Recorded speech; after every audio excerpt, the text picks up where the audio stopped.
Ito yung motor ni Paps, pinalitan namin ng 28mm Keihin. Ito yung stock carb niya, sira na, lagi nag-overflow. Medyo masakit na sa ulo.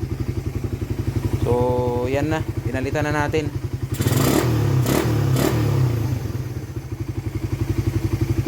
Tulad dun sa mga bumili sa atin, ito kasi sira na yung fuel cap, kaya di na namin ginamit. So yan, nirekta na natin yung gas, diretso na yan. Pero hindi yan nag-overflow. Kung mag-overflow man, dumi lang yan, minsan na papasukan ng mga alikabok, so linisin lang.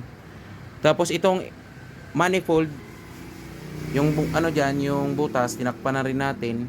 Ito, tinakpan na rin natin to kasi para hindi magkasingaw, hindi ba backfire.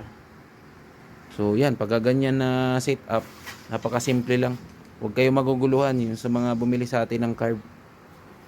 Pag medyo masikip yung manifold nyo, basain nyo lang ng konting gasolina bago isalpak yung carb. Kasi siyempre, ito 28mm yung dati, yung stock 26, kaya medyo masikip. Basain nyo lang ng gasolina, huwag yung pipilitin. Yan, para medyo lumambot yung goma. So yan, wala na kaming inano dito eh. Hindi ko na to tinono kasi kapon tinono ko na to.